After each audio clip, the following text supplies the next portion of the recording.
এই সূর্য ডোবার দৃশ্য আপনি আর আমি আমাদের জীবনে কতবার দেখেছি একবার স্মরণ করে দেখুন তো। কিন্তু এই সূর্য ডুবে যাচ্ছে আমাদেরকে একটা শিক্ষা দিয়ে যাচ্ছে যে দিন শেষে কোনো কিছুই আর চিরস্থায়ী থাকে না।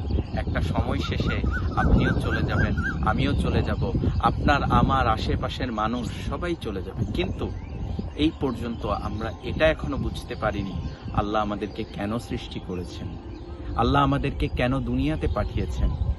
অবশ্যই এই সূর্য আমাদেরকে নিয়ে ডুবার আগে, অর্থাৎ আমাদের মৃত্যুর দিনের সূর্য ওঠার আগে অবশ্যই এটা আমাদের জেনে যেতে হবে যে আমাদের রব আমাদেরকে কেন সৃষ্টি করেছেন।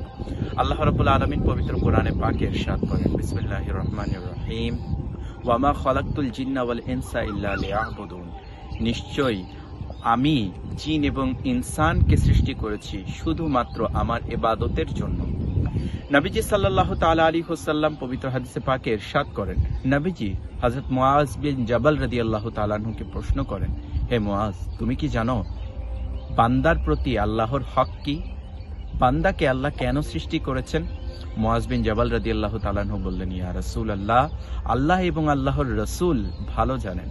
নবীজি বলেন, বান্দার প্রতি আল্লাহর হক এই যে আনতা আবুদাল্লাহা, অর্থাৎ বান্দা আল্লাহর ইবাদত করবে, ওয়ালা তুশরিক বিহি শাইআন, এবং আল্লাহর সাথে কোনো কিছু শরীক করবে না।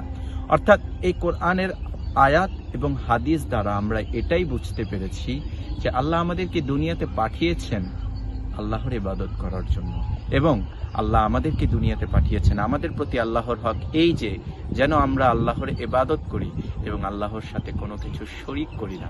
যদি আমরা এই দুনিয়া থেকে এই জিনিসটা শিক্ষা না নিতে পারি, হয়তোবা একদিন যখন মৃত্যুর ফেরেশতা আমাদের সামনে চলে আসবেন, তখন হয়তোবা এই জিনিসটা আমাদের রিয়েলাইজেশনে আসতে পারে, আমরা এই জিনিসটা ভাবতে পারি, কিন্তু তখন আর আমাদের কাছে সময় থাকবে না।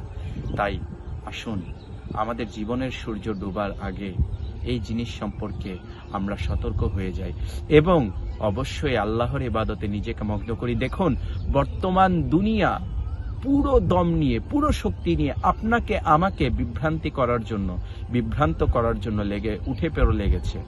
অনেকভাবে তারা ফাইন্যান্স করছে, অনেকভাবে তারা অর্থ খরচ করছে যেন আপনাকে আমাকে ধ্বংস করে দিতে পারে। এই স্রোতের বিপরীতে আমাদেরকে চলতে হবে, চলে নিজেদেরকে সেভ করতে হবে, নিজেদেরকে বাঁচাতে হবে, নিজেদেরকে আল্লাহর পথে নিয়ে আসতে হবে এবং নিজেদের সন্তানদেরকে আল্লাহর পথে নিয়ে আসতে হবে। আল্লাহ আমাদেরকে তৌফিক দান করুক, আমিন।